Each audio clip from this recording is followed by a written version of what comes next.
slingshot on the inside. He looks, not enough room.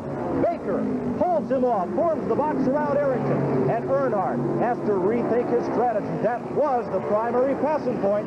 Here they come, pounding out of turn 4. The fans are on their feet. Last time by and into the tricky travel. Earnhardt feints high and goes low, right to the bottom of the racetrack, onto the track apron. Earnhardt draws closer, ever closer, but Baker will win the race by 3 feet. Buddy's son Brandon can't believe how close the finish was, as Buddy Baker has defeated Dale Earnhardt by just about the length of a fender. Here's David Pearson. Until the last lap and then slipstreaming by, that just doesn't apply here. The slipstream, the drafting doesn't work. These guys are going for it right now. Into turn, and now they're on the wall. Pearson is still going. Benny Parsons coming down onto the apron. Earnhardt is slowed down up onto the wall. The yellow flag will come out, but it's a race to the start-finish line from here. Whichever car gets there first will win the race. Pearson is still running in car number 1, but he's slowing down. Forget about Bonnett on the left of the screen. He's a lap behind. The question is whether David Pearson can get there first. Out of the car behind him, Terry Labonte, 44. Oh, Labonte. I think it was Labonte. Do you? I can't tell. Almost impossible to tell. Terry Labonte in car number 44 was the other car on the lead lap as they came down the front straight. The question is whether he got there ahead of David Pearson. The yellow flag was out. The winner is whichever car got to that start-finish line first and got to the yellow flag first. And right now, I think we have to assume it's Terry Labonte.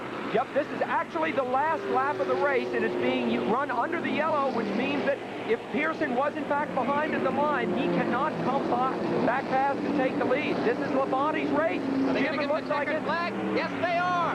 Terry Labonte gets the checkered flag.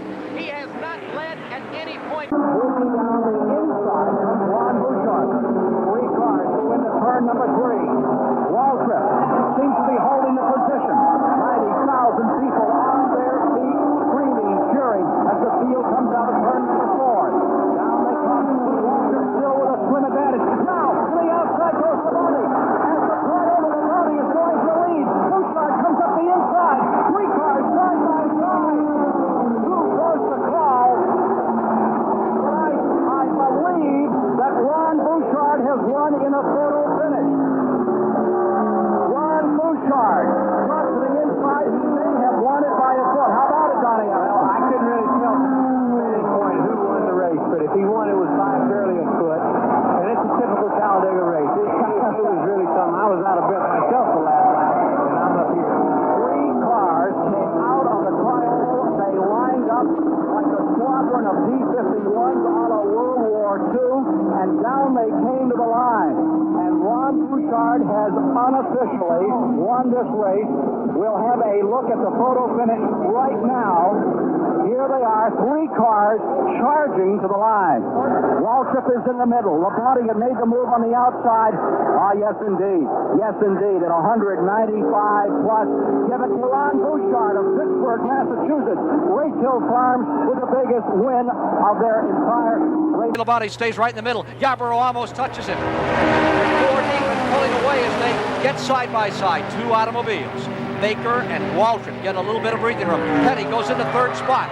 Here they come. Last time to 3 and 4. Baker in that 2nd spot. Waltrip in the lead. Can he stay there?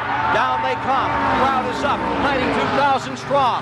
Charging toward the finish line. Waltrip is there. Here comes Baker's move. They're 600 feet away from the line. Baker goes to the inside. Waltrip has won it.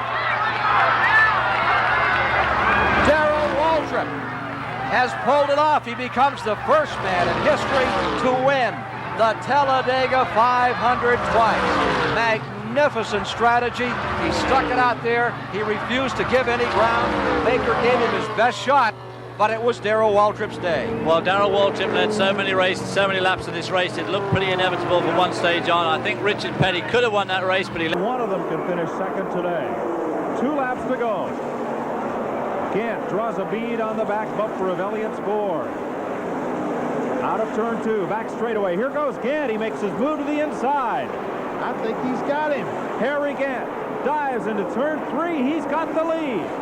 No, here comes Elliott right back at him, and they touch together. Out of turn 4, they almost hit again coming off the corner. White flag. Last lap to go. And that would have been a photo finish. It's Gant in front.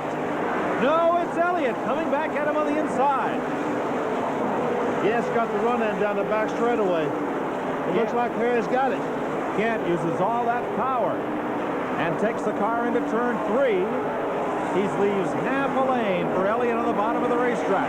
Out of turn 4.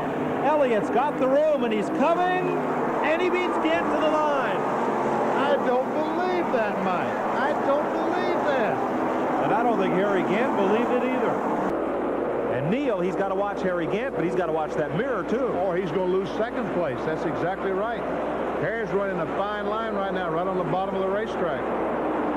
Gant's the leader. He is 1 lap away from going to victory lane. Neil Bonnett is on his bumper. Terry Labonte and Lake Speed are right there. Harry hung right on the bottom of the racetrack through turns 1 and 2. Neil Bonnett got a little bit high. Back straightaway, and it looks like Gant all the way. He's got the advantage. He really does. He gets up a little bit too high in turn 3. Here comes Bonnett. Gant comes down to the bottom, and they touch. Gant gets a little out of shape. He's on the outside, but here comes Bonnett. It is too close to call. I have no idea. Too close to call. Bonnett's momentum carried him ahead of Gant into turn 1. Here they are. Gant's way up high on the racetrack, and he tries to come down on Neil Bonnett. He tries to close off the inside, but Bonnett gets his car alongside. He just pushes Harry up the racetrack. See, he's got the right front up against the left rear quarter panel, and that's pushing the Skull Bandit up the racetrack. Gant's car gets a little bit out of shape there. Here comes the Budweiser Chevrolet of Bonnett. Labonte's right behind them. He's got nowhere to go, and Lake Speed's not a factor. Now, that's the restart stripe. That's not the finish line. Bonnett pulls up closer, ever closer. Gant trying to hold that momentum. Here comes the finish line. Oh, and give it to Neil Bonnett. Superiority today has been up at the tunnel turn number 2. You can't get any lower on the racetrack than Bodine is, coming off turn number 3. Rudd still 3rd, Waltrip 4th, Allison 5th. Battle for the lead. Tim Richmond makes a move as the white flag is being unfurled by Harold Kinder. Richmond on the inside, headed for turn 1. Bodine is high, and it'll be Tim Richmond down in turn 1 by half a car length. Richmond has the horsepower coming down the straightaway, and he gets a little bit loose down in turn number 1. Bodine looks to the outside. Nothing there, and that side-by-side racing has allowed Rudd, Waltrip, and Allison to close up a bit on the 2 leaders. They're headed for the tunnel turn. Geoff Bodine says it's not over until it's over. I've got another shot up in turn 3, so Bodine getting ready to make his move. He wants to pull the trigger, but Richmond has the advantage. 1.2 miles of racing left to go. Here's Bodine to the inside. Geoff Bodine takes it away in the short chute. The lead has already changed hands twice on this last lap. Bodine to the inside. Richmond is up alongside. If they come off the turn dead even, it'll be the drag race down the straightaway. Here's Ricky Rudd. Rudd drafts off Bodine and jumps to the inside. They leave Bodine in their wake, and it's Richmond and Rudd across the finish in a virtual dead heat. I couldn't call it. I couldn't either. I tell you, what a run by Ricky Rudd. Where did he come from? I think as Bodine and Richmond were side by side down the short chute, they broke a big enough hole in the wind that Rudd was able to draft right up behind them. Let's take a look at it again. Here's the battle down out of turn 2 in the short chute. Richmond is high, Bodine on the inside. Both cars slipping and sliding. As they run side by side, the battle you don't see, there it is. There is Rudd coming out of turn 3. Now they're slipping and sliding, and Rudd moves them to the inside. Hard on the throttle. They come for the line, and checkered flag. I tell you, here they are. I don't know who won it. Rudd's move looked like Ron Bouchard winning Talladega in 1981. It was that close. And neither Richmond or Rudd can decide who won it.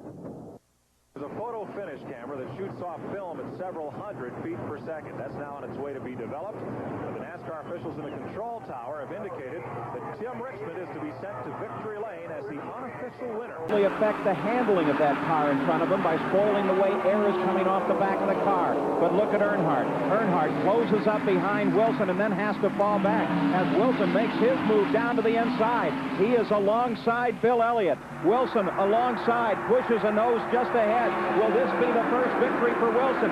Elliott is alongside now. Elliott forges ahead, and Elliott with a nose just ahead of Wilson at the line as they touch, coming across to finish this race. Elliott wins the Firecracker with Wilson in second place by inches. Well, there was experience against youth. You saw Rick Wilson make his move. He did it a little bit soon, and Elliott still had the momentum he knew to be able to come up on the outside and pick him up by just a couple of feet at the finish line. What a finish.